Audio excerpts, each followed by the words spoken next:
Something is stirring in the sky. It is not a storm, nor an eclipse, nor a common astronomical phenomenon.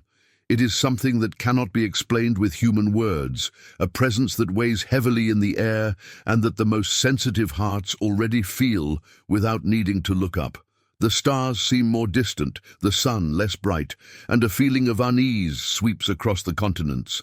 In temples around the world, candles burn faster, as if they too know that time is running out. And amidst these silent signs, the maternal voice of the Virgin Mary resounds once more. When the sunlight is devoured and silence covers the nations, they will know that the time of warning has begun. Mexico, the United States, and Colombia will be the first to see the darkness, but do not fear, for I will be with those who do not turn away from prayer. For months, those who observe with their souls have perceived something that others refuse to acknowledge. In Mexico, strange lights have streaked across the sky in the early morning hours, leaving behind a reddish glow unlike any known aurora. In the United States, the wind has begun to blow erratically, carrying a whirring sound that many compare to a wail. And in Colombia, the rivers run dark, as if the earth itself were bleeding from within. Everything seems to foretell that something is about to shatter the world's equilibrium. In a small town in Puebla, an elderly woman claimed to have dreamt of the Virgin Mary, dressed in deep blue, her face covered in tears.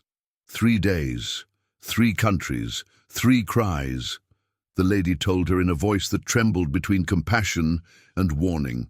Upon waking, the woman felt the air heavy and heard the town's bells begin to ring on their own, without any hands touching them. In Texas, a priest captured video footage of a shadow covering the dawn, as if a living blanket were spreading across the horizon. Hours later, the video vanished from all platforms without a trace. And in Bogota, a 7-year-old boy told his mother, "Jesus told me the sun is going to hide so that people can learn to love again." That phrase, uttered by innocent lips, began to circulate from mouth to mouth, from city to city, until it reached the ears of those who knew that heaven never speaks by chance. The scriptures had already foretold it centuries ago. The sun will be turned to darkness, and the moon to blood, before the coming of the great and dreadful day of the Lord. Joel 2:31. But modern man, distracted by haste and pride, refuses to look up. He has grown accustomed to believing only in what he can touch, and he doesn't understand that there are signs that can only be perceived with an awakened soul. However, heaven doesn't need permission to speak. When the time comes, it does so with a clarity that shatters reason. In a recent apparition, the Virgin Mary spoke through a visionary in a trembling voice. The Father will allow 3 days of darkness. They will not be punishment, but purification. They will not be destruction, but rebirth. Those who trust in my intercession will be under my mantle. But those who persist in sin, those who mock the signs, will feel the weight of eternal silence. The crowd listened in silence.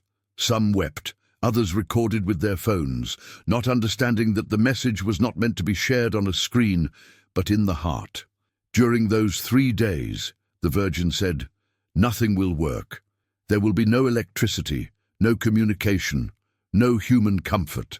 Satellites will shut down, clocks will stop, animals will hide, and the air will become thick, almost unbreathable. The entire world will be suspended in an eternal second. And while chaos reigns outside, inside the blessed homes, there will be a different kind of silence, a silence that inspires not fear, but hope. The Virgin promised that in every home where a blessed candle is lit and a rosary is prayed with faith, her presence will be tangible, like an invisible mantle that will protect from all shadows. But before that darkness, there will be a warning visible to all, a phenomenon in the sky that no science can explain. It will be a blazing light, a flare that will cross the skies of America and leave a luminous mark on the continent. Many will mistake it for a solar flare, others will say it's an optical illusion. But those who listen with their souls will know that this will be the point of no return. After that sign, the sun will begin to die. Mexico will be the first to witness the day's demise in the middle of the morning. In the streets of Mexico City, people will run in confusion, believing a giant cloud has blanketed the sky. But the darkness will not come from the clouds, but from something deeper, something neither meteorologists nor the military will be able to comprehend. In the United States, the phenomenon will spread like a wave. New York's skyscrapers will be enveloped in a reddish gloom. Airports will grind to a halt, and clocks will strike impossible times. And in Colombia, where the sun is usually generous even in the rain, the mountains will be shrouded in a dark veil that will make it impossible to distinguish dawn from dusk. Fear will grip hearts, and only those who still believe in the power of heaven will be able to remain calm. In the midst of the confusion, the Virgin will speak again, not through human words, but through silence itself. My little children, do not open the doors. Do not look out the windows. Do not listen to the voices that will try to call you from outside. They are not yours. They are those who walk among the shadows. Light the blessed candles and pray. I will be with you. The faithful will obey. Close their doors, cover the mirrors, and remain in prayer. Outside, shouts, cries, and footsteps will be heard, but no one must answer. For the enemy, during those days, will be free to walk among men. The media will fall silent. Governments will declare emergencies without knowing what they are fighting against. Temples will be a refuge and a source of comfort, but many will be empty because the priests, too, will be afraid. Cities, accustomed to constant noise, will become deserts of shadows. The sea will roar with force and the earth will tremble, but it will not destroy. It will only awaken. For all this is not the end, but the beginning of a new purification. The three countries chosen are not by chance. Mexico, land of faith and bloodshed, has been for centuries a bridge between heaven and humanity. The United States, symbol of power and ambition, represents the mind of the modern world. Colombia, wounded by violence and corruption, is the heart that needs healing. That is why the judgment begins with them, mind, heart, and spirit. When these three are purified, the rest of the world will understand the message. And yet, the Virgin brings not fear, but hope. In the midst of the shadows, her mantle will shine with a light that comes neither from fire nor from the sun. It is the light of those who pray, the light of those who do not abandon their faith. Every rosary prayed will be a spark in the darkness. Every sincere tear, a lamp lit in the soul. Only those who have the inner light will survive the longest night in the world, the message says. And that light cannot be bought or learned. It is cultivated in silence, with love, with forgiveness. No one knows the exact day or hour, but the signs have already begun. In northern Mexico, the sky has taken on an iron hue. In the Texas fields, the cows stop moving at dusk, as if waiting for something. In Medellin, a red cloud has hung motionless over the city for days. Everything seems to indicate that the warning is near, and when the first chime rings from the sky, people will understand that what they called myth was a warning. The time of mercy is not over, but it is drawing to a close. Humanity still has one last chance to turn back to God. The 3 days of darkness will not be the end of the world, but the end of an era.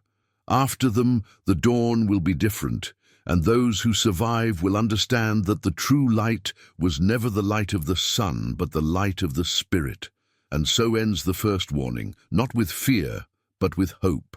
Because even when the light disappears from the sky, there will be a flame that no one can extinguish.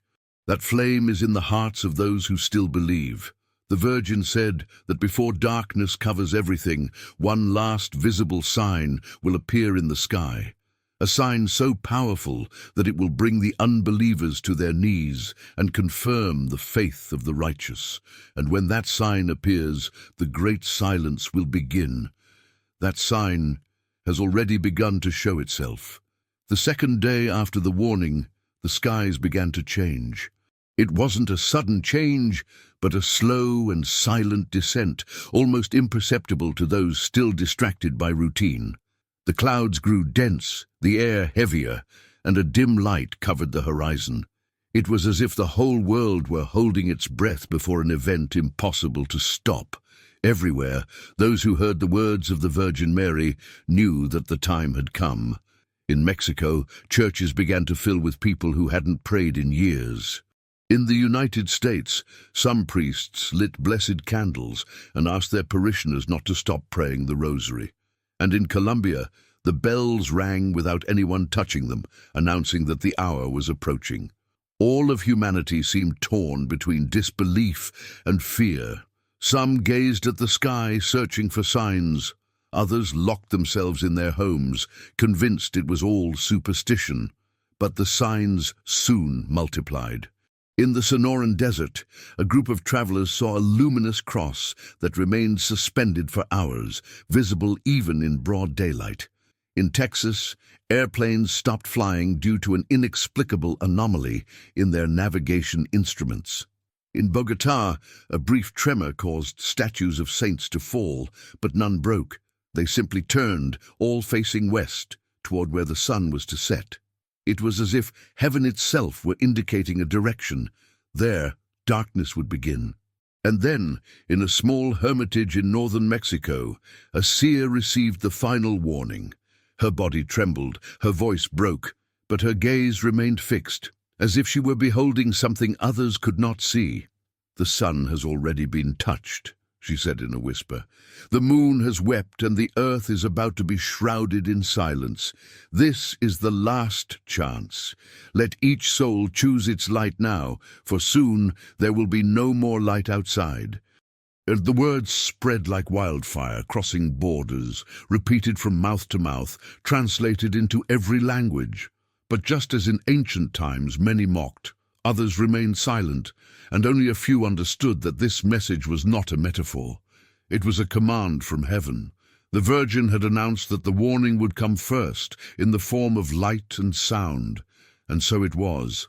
On the afternoon of the third day, an enormous radiance emerged from the Pacific horizon, illuminating the entire continent for exactly 7 minutes. It was a golden light, pulsating, alive. It did not come from the sun or any visible star.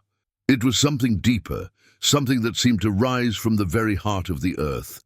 Birds fell from the sky, clocks stopped, and a supernatural silence enveloped every corner. In that instant, those who were praying felt a peace they could not explain, and those who denied the faith felt a terror they could not bear. Some fell to their knees, others screamed, and many simply wept. Humanity had been touched by a presence it did not understand. Scientists tried to explain the phenomenon. They said it was a solar storm, a magnetic reversal, an unprecedented cosmic event.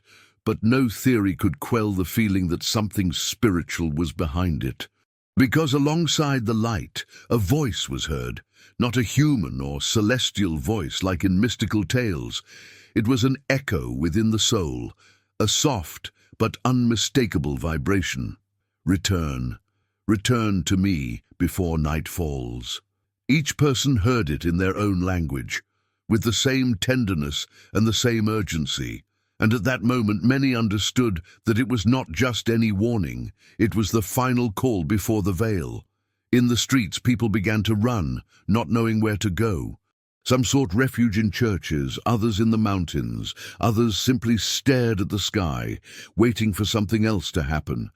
But what followed was silence. A silence so profound that the animals stopped moving, the trees seemed to hold their breath, and even the sea grew still. It was the prelude to something no human being had ever experienced. At that moment, the clock struck 11:59, and time, quite literally, stood still. The Virgin Mary appeared once more, not to everyone, but to those who were still praying. Her figure was majestic and sorrowful, enveloped in a blue light that illuminated not the space, but the soul.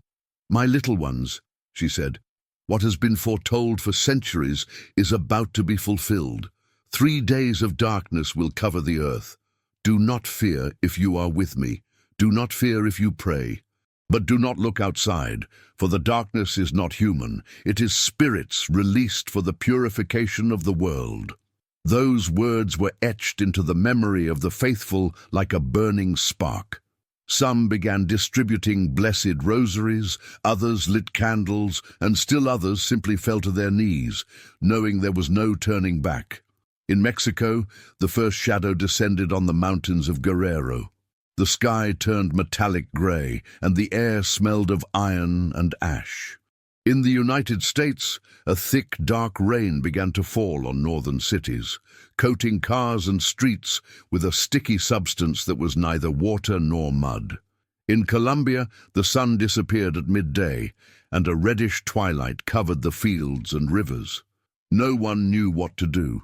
Telephone lines stopped working, radio stations went off the air, and the electricity began to fail, one after another.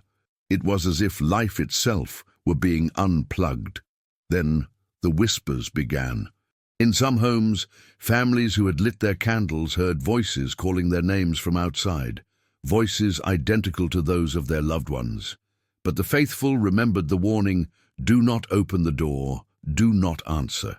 For those were not human voices.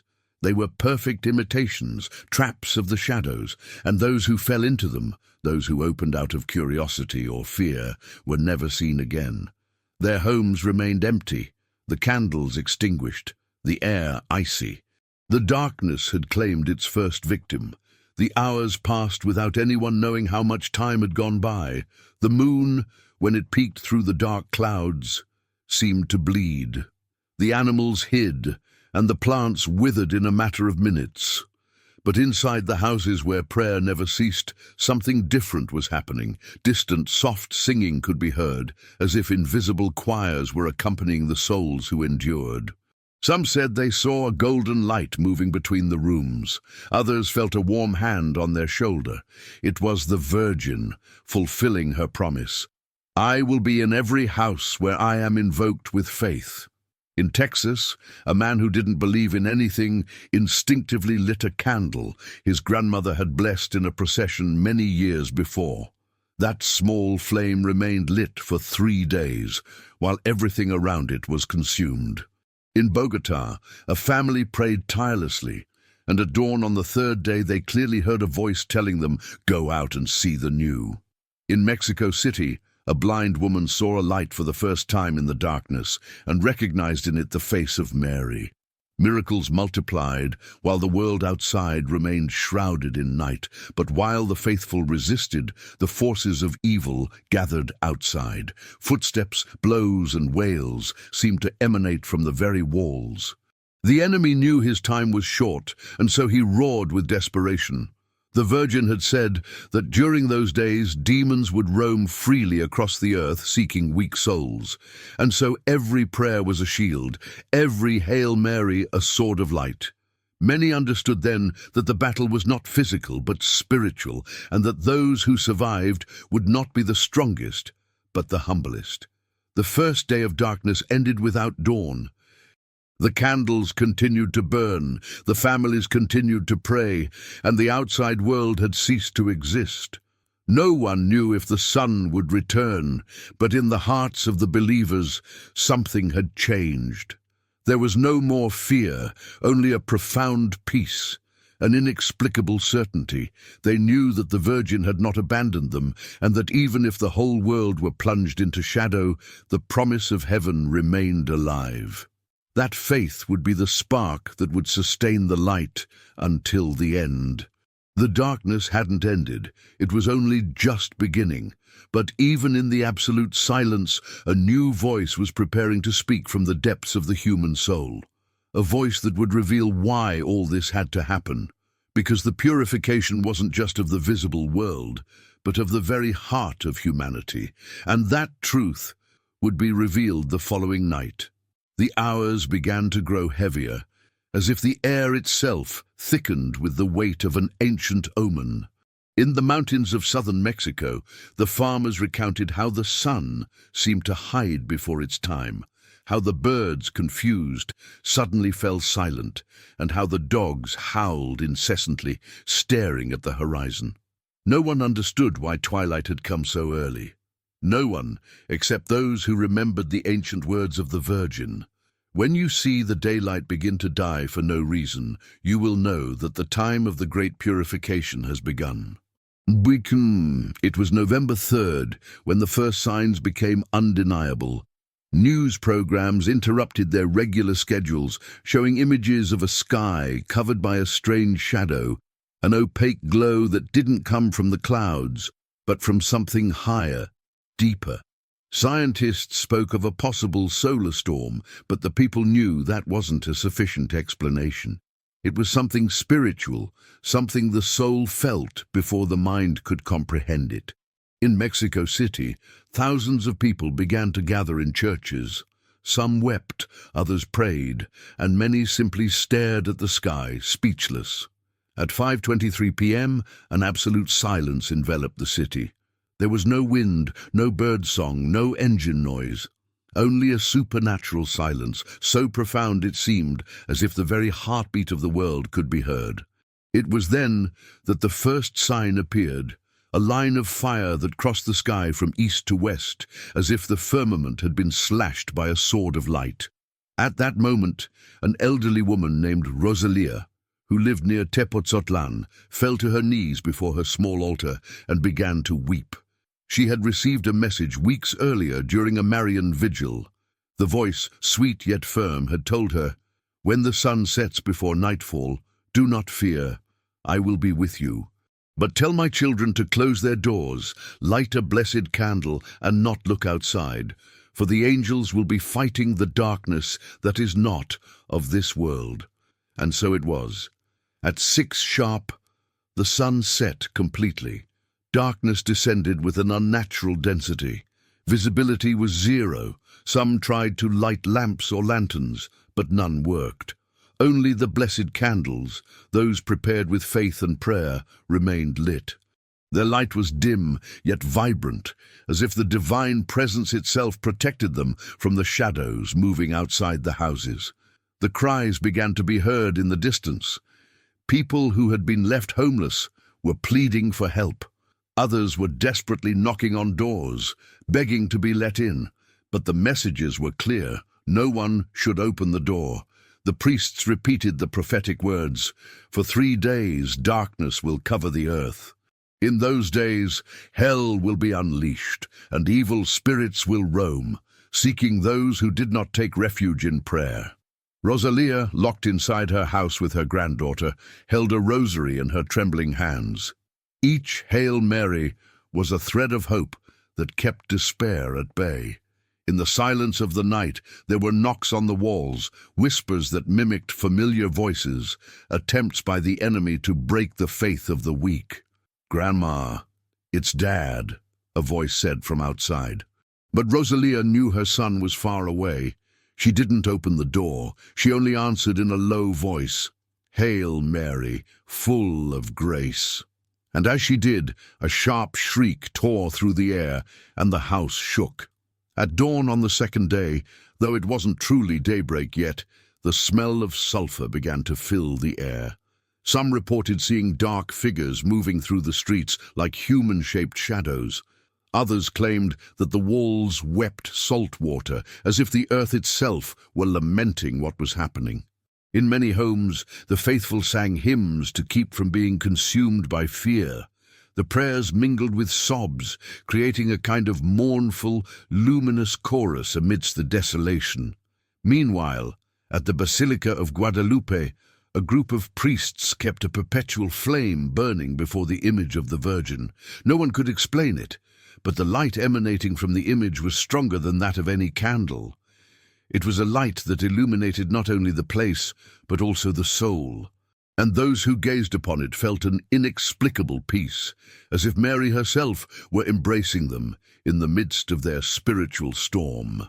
On the third day, the tremors began. They were not ordinary earthquakes. They were tremors that came from the depths of the world, from the heart of creation. At that moment, a profound voice resonated in the silence, not outside, but within the souls of those who were praying.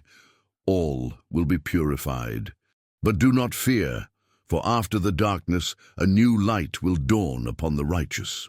On November 6th, when sunlight finally began to filter back into the Mexican skies, the survivors emerged from their homes in tears.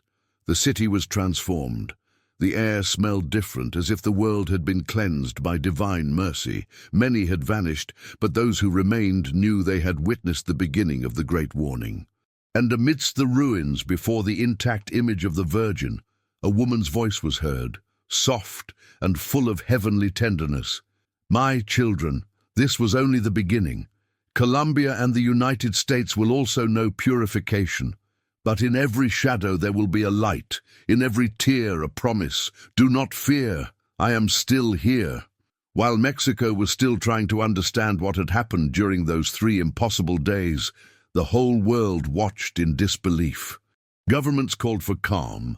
Scientists sought explanations, but in the northern skies, the same signs began to repeat themselves. On the plains of Texas, in the silent streets of New York, and in the snowy fields of Montana, something invisible was stirring, preparing the nation's heart for the same judgment that had fallen upon their brothers and sisters to the south. It was the night of November 7th, when the air turned strange. People said it hurt to breathe, that the wind smelled like burning metal. On television, news reports showed images of the northern lights stretching to regions where they had never been seen before. The sky was ablaze with reds and violets, and each ray seemed to pulse with a life of its own. An unusual atmospheric phenomenon, the experts said. But deep down, everyone felt the same. This wasn't science, it was a warning. In a small church in Ohio, an elderly priest named Michael was kneeling before the Blessed Sacrament when a presence enveloped him completely. He saw not with his eyes, but with his soul, a figure of light, clothed in a deep blue robe with a radiant heart on its chest. The voice was gentle yet full of heavenly authority. "My son, the time of the north has arrived. The 3 days of darkness will begin here as well, but they will be different. The darkness will not come only from the sky, but from within man. Many will lose their minds, because they did not prepare their spirits. But to those who listen to me I say, close your doors, bless your homes, and do not fear. I will be present in every lamp lit with faith." The priest tried to speak, but he couldn't. Tears streamed down his face as the figure slowly vanished, leaving a sweet, lily-like fragrance in the air. He rushed to the confessional, and his voice trembling, began recording a message for his congregation. What happened in Mexico was not a coincidence. Now it will happen here. It is not the end of the world, but the end of God's silence. Hours later, chaos erupted. In Washington, D.C., the sky turned cloudless black. Building lights flickered and went out one by one. At airports, planes were grounded. In the streets, fear took hold. Some cried out that it was an invasion, others that it was a natural disaster. But those who had prayed before going to sleep, those who held Mary's words in their hearts, knew that the prophecy was being fulfilled. At 9 p.m., the satellites went offline, no signal, no sound. The most powerful nation in the world was plunged into absolute silence. Cities turned into shadows. From the California coast to New England, the darkness spread like a tidal surge. And in the midst of that blackness, the screams began. Later testimonies spoke of impossible things, shadows moving against the wind, voices whispering names from nowhere, and presences that mimicked loved ones to tempt those who were alone. In a Chicago neighborhood, a mother heard the voice of her son, who had died years before. "Mom, it's me. Open the door. I'm cold." But she remembered the words she had read in a Marian pamphlet. During the days of darkness, the enemy will disguise himself as everything you love. Do not open the door, even if you hear your own name. In the small houses where a blessed candle remained lit, the atmosphere was different. Although fear was present, so was peace. In one of those homes, a Hispanic family prayed the rosary fervently. Holy Mary, Mother of God, they repeated endlessly, while the candlelight danced on the crucifix hanging on the wall. Outside, there were knocks, footsteps, and cries. But inside, faith kept the darkness at bay. On the second day, the cold arrived without explanation. It was a chill that seeped through the walls, felt even by the fire. People began to wrap themselves in blankets, pray aloud, and sing hymns. Many who had previously scoffed at the prophecies now wept on their knees, begging for forgiveness. The ground trembled, the rivers churned as if something enormous were moving beneath them. And in the midst of this despair, some saw a figure appear in the dark skies above the country's center. It was Mary, not like in the images, but alive, luminous, immense. Her mantle covered the clouds, and from her eyes fell tears that shone like stars. She stretched out her hands toward the earth and said in a voice that everyone understood, though not in human language, "United States, you were blessed with abundance, but you forgot the giver. You became the judge of the world, and now the world will judge you. But all is not lost. In every home that calls upon me, in every heart that still prays, mercy will flourish." Many fell to the ground weeping, others fainted, but the few who still held their rosaries saw a blue light slowly descend from the sky, touching the cities one by one. Wherever that light fell, evil dispersed. It was not the end, but it was a warning, an urgent call to repentance. At dawn on the third day the sun returned, but nothing was the same. The coastlines were in ruins, communication networks destroyed, cities plunged into a deathly silence. And yet those who had survived knew that something had changed within them. Pride had been shattered, arrogance wounded, and in its place remained a void that only faith could fill. In the distance, a child pointed to the horizon and said, "Look, Mom, the sky is crying." And indeed, a soft golden light was raining down, as if the sky wanted to bless the earth after having purified it. But the messages weren't over. From the radios that miraculously started working again, a broadcast in Spanish with a Colombian accent was heard. "Brothers, prepare yourselves. What happened in Mexico and the United States will now begin here. The darkness is moving south. The Virgin Mary is calling us to pray without ceasing." It was the early morning of November 9th when something changed in the air of Colombia. The mountains, which awoke shrouded in mist that day, held a different silence, as if even nature itself were holding its breath.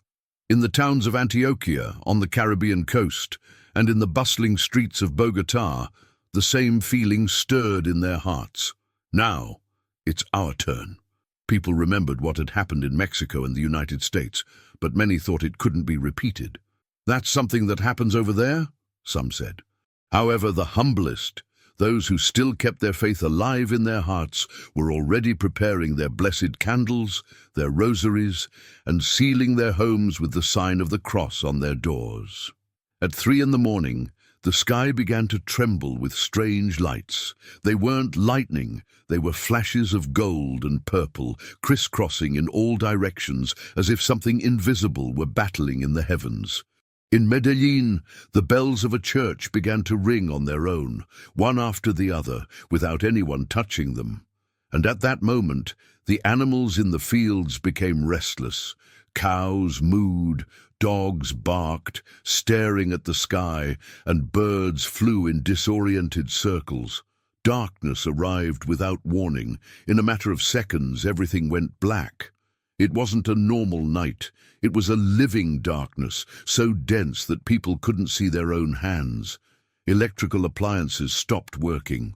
Blessed candles were lit one by one, and only they withstood the power of that shadow. In every house where someone was praying, there was a light. Small, fragile, but enough. In Bogotá, a young woman named Mariana, a university student, had scoffed at her grandmother's warnings just days before, but that night, as darkness descended upon her window, she fell to her knees. "My God, forgive me," she murmured through her tears. She found the blessed candle her grandmother had left for her, just in case, and lit it. Her small room filled with a warm, peaceful light, and in the midst of that glow, a presence enveloped her. It wasn't a dream, it was her. The Virgin, dressed in white with a sky-blue mantle, appeared before her. Her face was full of compassion, but also of deep sadness. "My daughter, these days of darkness are days of purification. Many refused to listen, many closed their hearts. But you, who now understand, pray for them. For even in the shadows, my immaculate heart continues to shine. Tell everyone not to look outside, not to open the doors. The enemy disguises himself as love, but brings only destruction." Mariana wept as the Virgin extended her hand over the city. At that moment, cries echoed from the mountains to the sea. Human voices, distorted, called out from the darkness. "Help us! We're trapped!" they screamed. However, those who opened the doors vanished in an instant. Those who remained inside prayed more fervently and felt the invisible weight of evil brushing against the walls. The first day was filled with fear, the second with repentance. Across the country, people began to pray aloud, regardless of whether they were Catholic or not. The empty streets bore witness to a unanimous cry rising to heaven. In churches, some priests risked their lives to consecrate cities from the altars, holding the Blessed Sacrament against the darkness.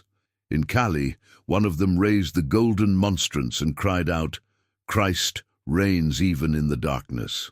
At that moment, a white glow streaked across the sky, illuminating the city for a few seconds. Many said they saw a luminous figure on the hill of the Three Crosses. It was Mary, weeping, and her tears fell like drops of light that touched desperate hearts. During the second night, the tremors began. The earth vibrated violently, the mountains roared, and the river waters rose and fell as if breathing. From the Atlantic coast to the Andes, the same sound could be heard, the groan of creation. Everything seemed on the verge of collapse, and yet in the midst of the chaos, the prayers grew stronger, purer. Fear transformed into surrender, and that's when the miracle happened. In the village near Popayan, a poor family had been praying the rosary without stopping. As the third night was about to end, a gentle wind swept through their house, and the darkness began to dissipate. First, a breeze. Then, a ray of golden light streamed through the window. Outside, the sky was still black, but above their home shone a circle of light like a shield. At that moment, a female voice spoke from above, heard by thousands in different regions at the same time. "My children of Colombia have withstood the test. Many wept, many fell, but their prayers have risen to the throne of the Most High." This was the final warning. After the darkness will come the great revelation. The nations will know that the time has come. At dawn on the fourth day, the sunlight returned, timid, golden, purer than ever. The mountains shone as if they had been washed. The survivors emerged from their homes weeping, embracing one another. In many streets, images of the Virgin Mary remained untouched, while everything else lay in ruins. Scientists would be baffled for generations. But those who had prayed knew the truth. Heaven had spoken. And as the country breathed again, atop Montserrat Hill, a final sign appeared, a luminous cross suspended in the air, and beneath it a soft voice that said, "The darkness has gone, but the heart of man must still decide. What is coming will not be punishment, but revelation." The whole world watched Colombia. The three countries had been touched by the same invisible hand, marked by the same sign. But the mystery was not over, because on the horizon, after Colombia emerged from 3 days of darkness, the whole world began to realize that the events in Mexico, the United States, and Colombia were not isolated or natural phenomena. Humanity was facing a warning that crossed borders, oceans, and continents. In Europe, during the early morning hours, strange glows began to appear in sacred places, over the Vatican, Notre Dame in Paris, and the Cathedral of Santiago de Compostela.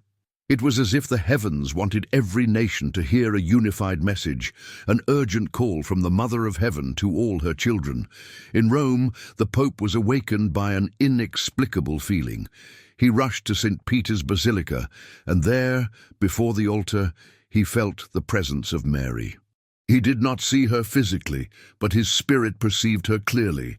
A celestial blue light covered the entire city, and within it a clear voice resonated within him. "My son, darkness has touched America, and now the whole world prepares.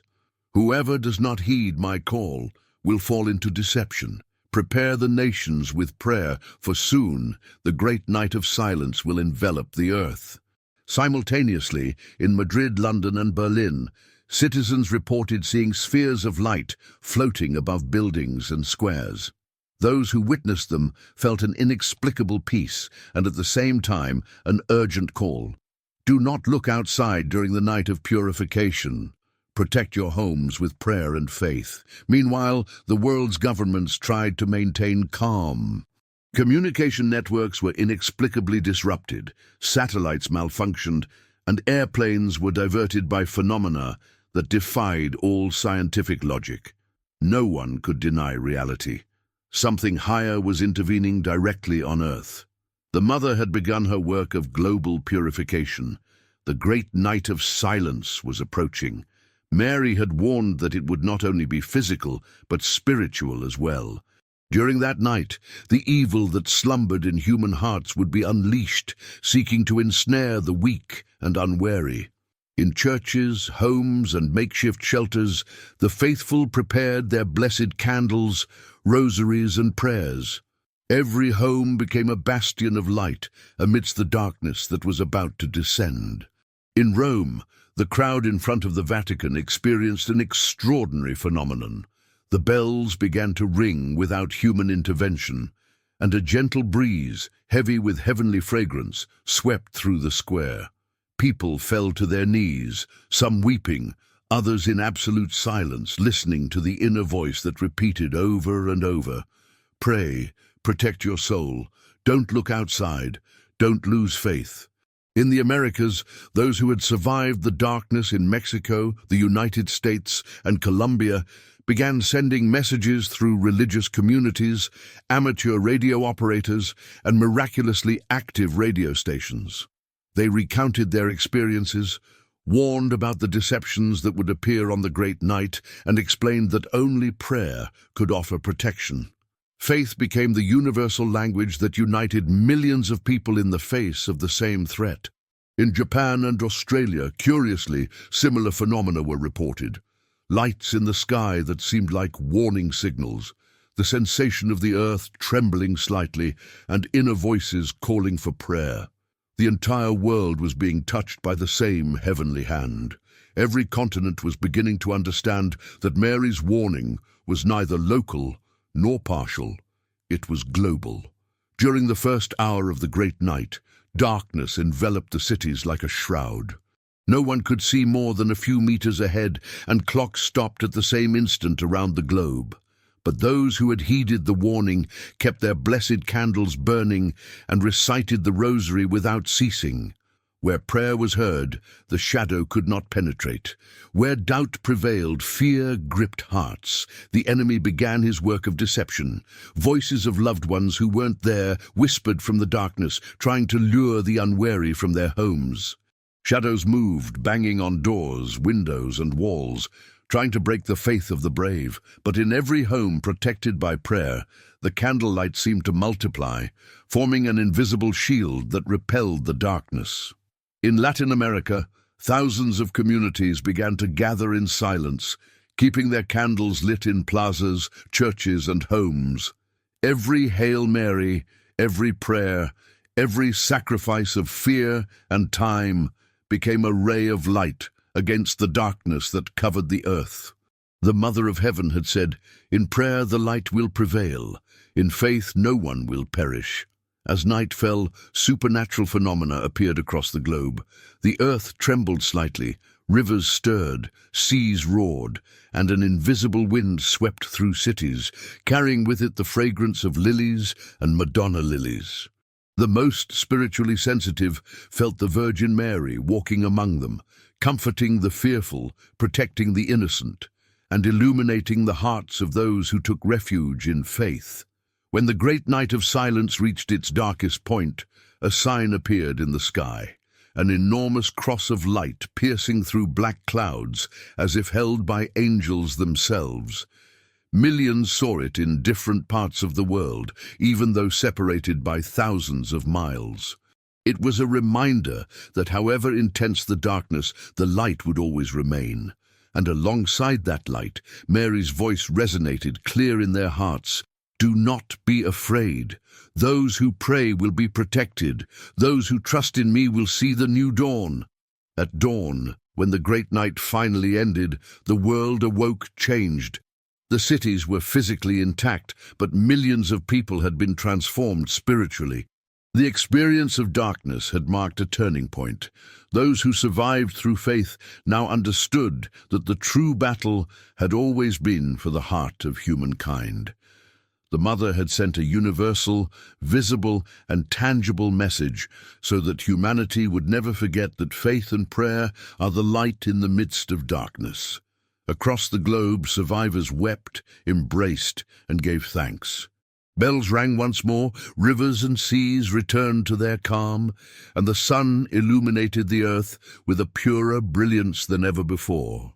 And in every home where someone had placed their trust, a small candle remained lit, a symbol that the Virgin had been there, that she had fulfilled her promise, and that, though darkness may come, light always remains for those who believe. With the sunlight slowly returning after the great night of silence, the world awoke with a sense of reverence and awe. There was no need for scientific explanations. The experience had transcended all logic. Humanity stood before the evidence of the supernatural. The three initial countries, Mexico, the United States, and Colombia, now showed visible signs of the darkness's passage. Some houses appeared untouched, while others had suffered inexplicable damage. Clocks stopped, and a strange floral fragrance permeated certain streets, as if recalling the presence of the divine. In Mexico, those who had kept the blessed candles burning told stories that defied reason. One family in Oaxaca claimed that during the 3 days, their candles had grown in size, illuminating every corner of their home, as if the light of Mary herself were protecting them.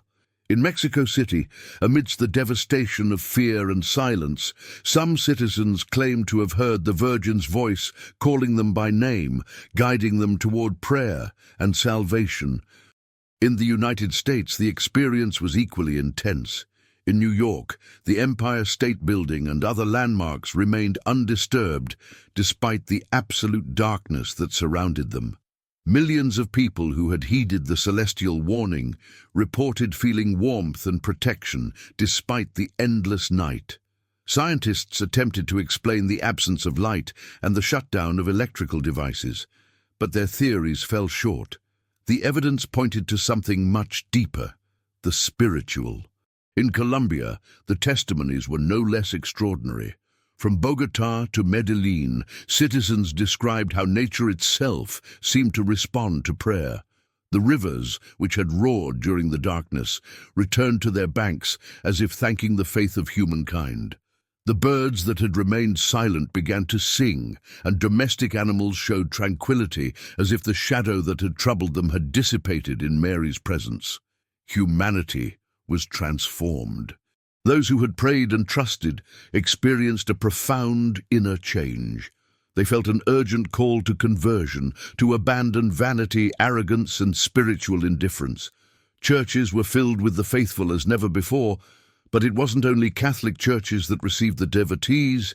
The experience had opened the hearts of people of all faiths who understood the universality of the Virgin's message. Among the survivors, impromptu spiritual leaders emerged. Ordinary people who had maintained their faith during the darkness began to guide others in prayer, teaching that protection lay not in technology or human strength, but in total surrender to God's will and devotion to Mary. These leaders recounted the signs they had received, candles that grew larger, guiding voices, lights in the sky, and above all, the certainty that the darkness was not punishment, but a warning and an opportunity for purification. Meanwhile, the physical effects were also manifesting. Cities that had remained untouched experienced vibrations in the ground, changes in weather patterns, and inexplicable phenomena in bodies of water. Some rivers had risen, causing minor flooding, while the wind carried floral or incense scents to places where faith had prevailed. It was as if the planet itself were reacting to the spirituality of its inhabitants, reminding them that the human and the divine are inextricably linked. In homes, the blessed candles lit during the great night became living relics. Many kept them as symbols of divine protection and the Virgin's mercy. Families recounted how those small lights had repelled the shadows and how active faith had created invisible barriers, separating evil from the innocent. It was a reminder that constant prayer not only protects the soul, but also the environment, life itself. The Virgin Mary sent additional messages through apparitions, dreams, and visions in various parts of the world. In each instance, the instruction was clear. Humanity had to learn from the experience. It was not enough to merely survive. It was necessary to live with righteousness, charity, and humility. The darkness came to show you that the human heart can choose between good and evil at any moment. The light is available to all, but only those who sincerely seek it will find it, her messages stated. Children also played a remarkable role during this phase. Many, through intuition and purity, grasped the need to maintain faith more quickly than the adults. Some recounted seeing luminous figures in their rooms, guiding and comforting them, while the adults struggled to understand what had happened. These children became symbols of hope, reminding everyone that innocence and purity are refugees from spiritual darkness. Finally, the nations understood that the event was not a one-time punishment, but a call to unity. The Virgin insisted that the world must change. Less division, more prayer. Less selfishness, more service. Less hatred, more love. And although the great night of silence had ended, its message would remain. The hearts of those who had heard the warning were marked by a permanent transformation, and faith became a shield that would accompany them through future challenges. At this point, humanity had a clear vision. Evil would always seek to infiltrate. Darkness would return in different forms, but prayer, faith, and devotion to the Virgin Mary were the most powerful protection. The earth, the heavens, and humanity had borne witness to the existence of the supernatural, and to the fact that divine mercy is always available to those who seek with a sincere heart. After the days of darkness that affected Mexico, the United States, and Colombia, the world began to awaken not only physically, but also spiritually. What had happened could not be ignored. The three countries became living testimonies to the heavenly warning, and soon the effect of that experience spread to other nations. Europe, Asia, and Africa began to register strange phenomena, visible signs in the sky, and messages received by people of faith on every continent. It was as if the Mother of Heaven herself wanted all of humanity to understand. The darkness was not a punishment, but an urgent call to conversion and unity. In Rome, St. Peter's Basilica was the scene of a miracle. During what seemed like an ordinary dawn, a halo of golden light appeared above the main dome, projecting figures of angels floating in the air. The Pope, along with a group of cardinals and the faithful, witnessed the light slowly descend upon the square, and an inner voice, clear and firm, resonated in their hearts.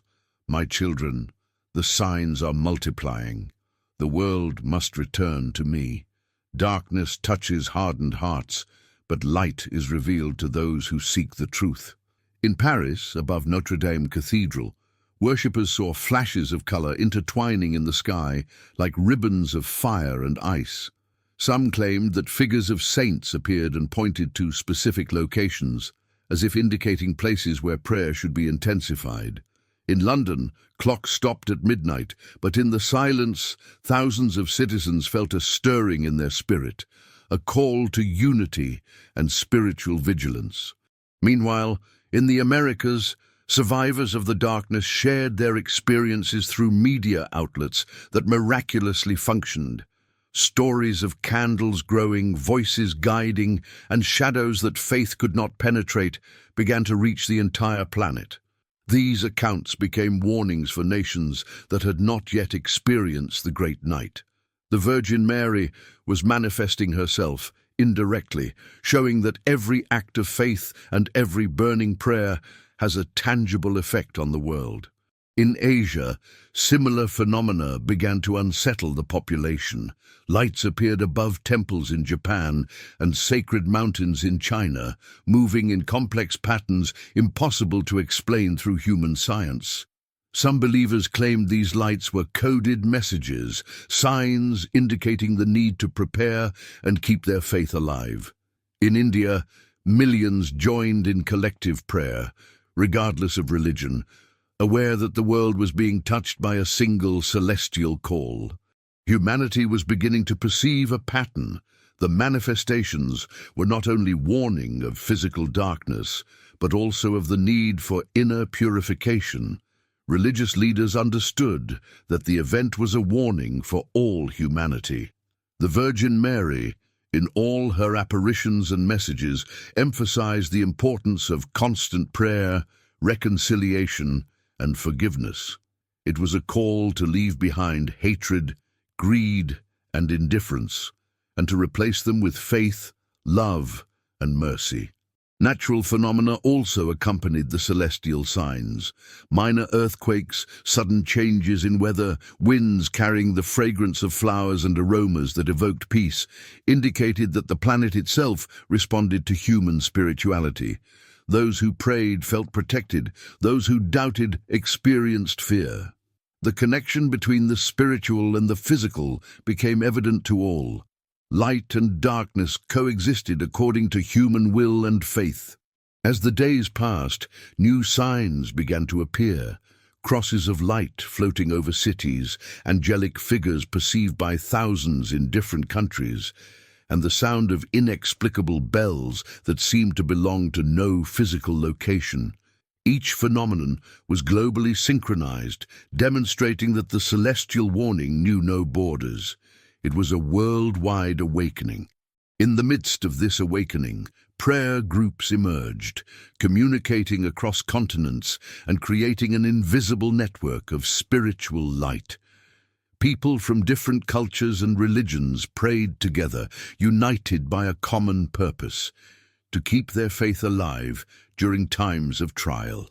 Lit candles became symbols of resilience and protection, and humanity understood that the Great Night was not an isolated event, but a process calling for the inner transformation of every being.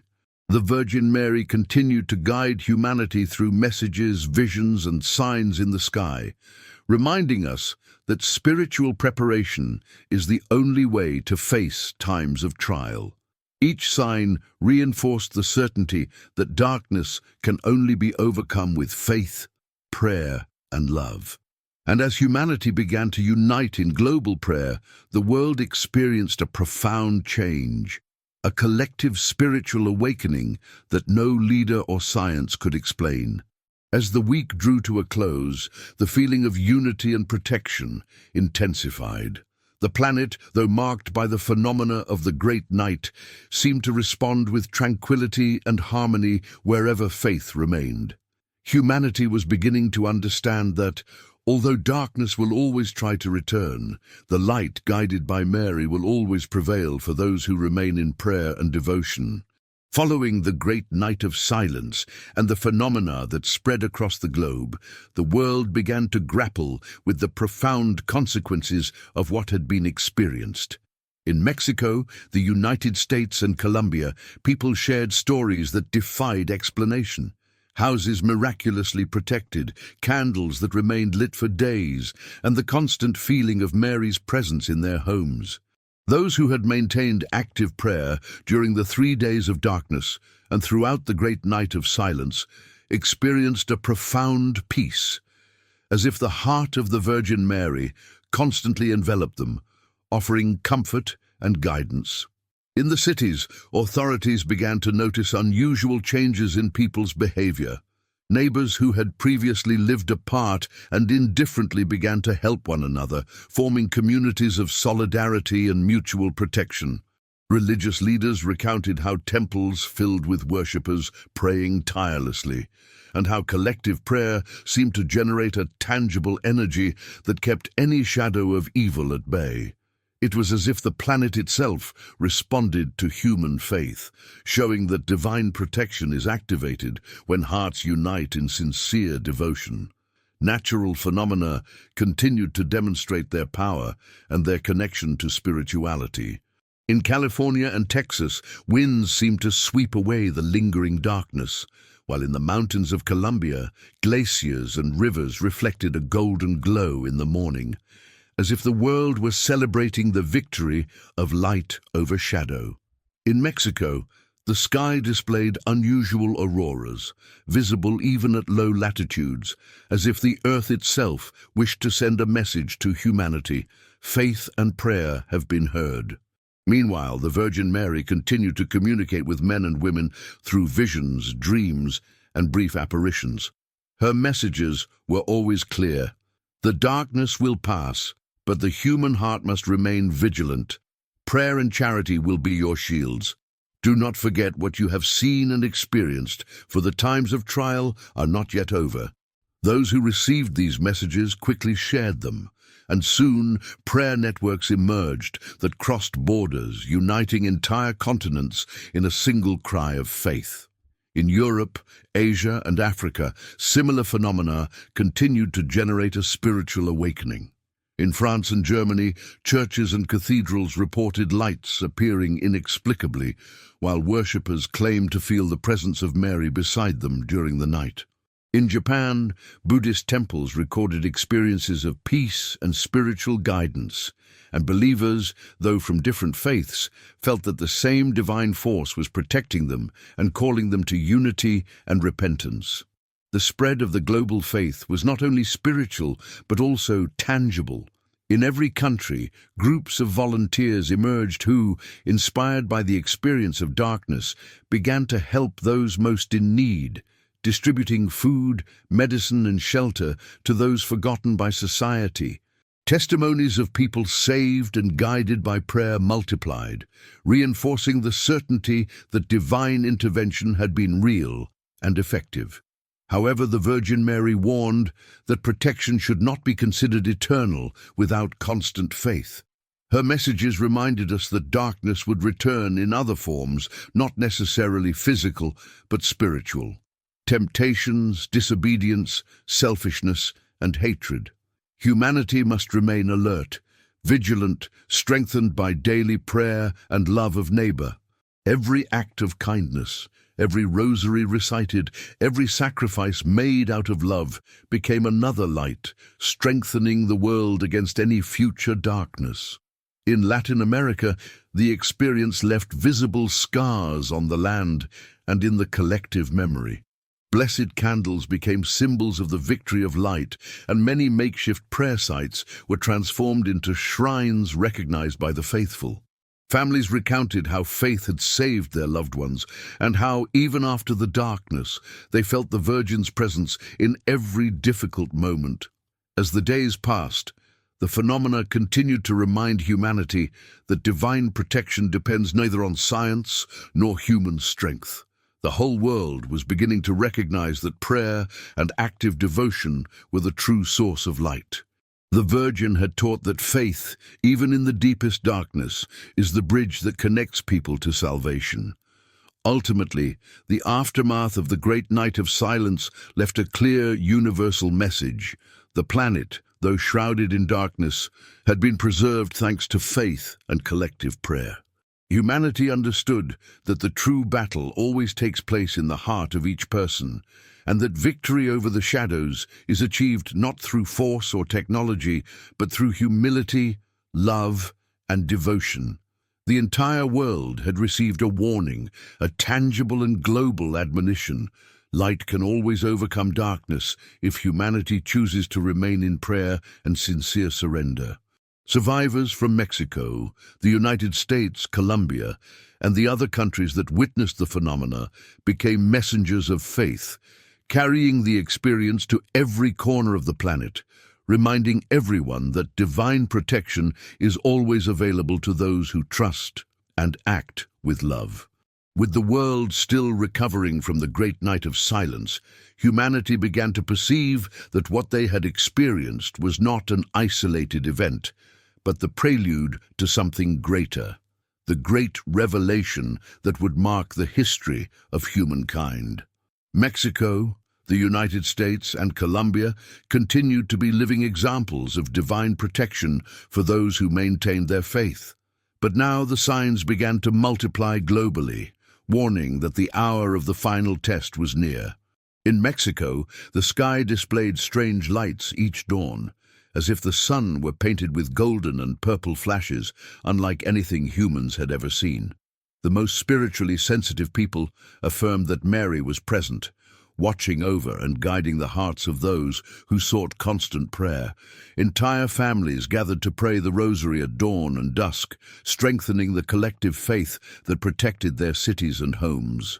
In the United States, similar phenomena appeared in cities and natural landscapes. From New York to the Colorado mountains, the skies reflected lights in patterns that could only be interpreted as divine messages. Some claimed to have seen crosses of light suspended over rivers and lakes, and within them, silhouettes that radiated both peace and warning. It was a reminder that darkness would return in a spiritual form if humanity did not remain vigilant. Colombia remained the country most deeply affected by the recent experience. In Bogotá and Medellín, people claimed to hear whispers guiding them to prayer, and in the mountains, waterfalls and rivers shone with an unusual light at dawn, as if reflecting Mary's protection of the land. The faithful understood that preparation was not optional. It had to be constant and active. Every prayer was a shield, and every act of love and charity a ray of light that weakened the influence of evil. Meanwhile, in Europe, Asia, and Africa, the signs intensified. Over the Vatican, golden lights appeared, forming figures of angels guarding the city.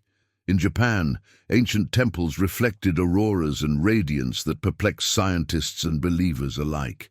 In South Africa, the deserts were filled with a light mist that, according to locals, carried a heavenly aroma and an inexplicable sense of peace. Each continent was beginning to understand that the days of darkness and the great night of silence were a universal call, not limited to the Americas. In the homes of the faithful, blessed candles and rosaries became essential objects of protection. Families who had survived the dark days now shared their experiences, teaching new generations that active faith is the light that keeps the shadows away. The Virgin warned that although the protection was powerful, it had to be exercised daily. Indifference and selfishness were the gateway for darkness to return. Mary's messages also included clear warnings. The world is not yet ready.